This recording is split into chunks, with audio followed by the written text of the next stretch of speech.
Hi guys! Kumusta?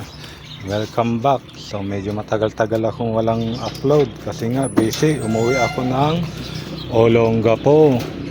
So mahigit 2 weeks ako dun. So ngayon medyo late na ako sa training. Nag-start na yung training pero ako hindi masyadong nakasabay. Konti lang naman diferensya kaya mag-self toss na lang muna tayo para matrain natin sila ang sabay-sabay. O yan o. Ayan. So nawala na nga tayo ng ibon. Isang 100 days na challenge. So isa na lang yung natira. Ayan o. So maglo-load muna tayo guys. Kakarga ko muna to sila.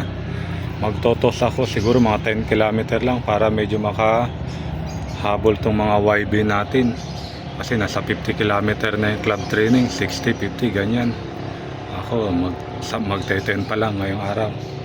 So, maglo-load muna ako guys. Bye! So, ayan guys, ready na sila. Itotos na natin sila. Magbiyahe tayo. Ayan, bali, ilan to sila? 2, 4, 6, 8, 9. 9 sila. Actually, 10 yan. Kaso, nawala na agad yung isa. Toss pa lang, nawala na. So hanggang dito na muna guys, bye.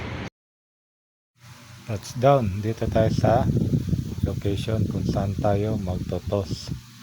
So 10 km lang mula dito hanggang sa ating lock. So yan, no? Yan. Ready na natin yan. Time check muna tayo.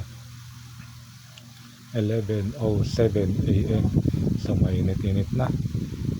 Yan, saktong-sakto yan sila. Okay lang mainit-init para ma-practice sila sa init. Ayan. Release time.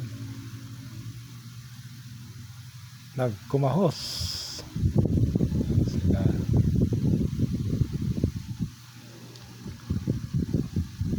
Ito yung tamang toss nila. Medyo mainit para masanay. Kaya pa naman nila kasi malapit pa lang naman. Ayan na. Pa.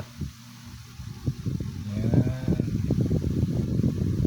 Yan. Sabihin natin. Yan siya. Bali siyam na yan. 10 sana yan eh. Kaso nawala yung isa. Pang 100 days natin. Batang bata pa yun kasi. Pero yung kapatid niya naman nandyan. Bata pa rin. Pero nawala din ng isang araw yan. Bago nakauwi. So bali bumalik siya sa pangalawang araw na. So yan na, bye. Update guys, andito na pala yung mga tinos natin kanina. Kumpleto naman sila. Yan yan yung 100 days natin. Yan. Hen section dyan. Yung mga hen. Cock section naman dito. So okay na guys. Bye.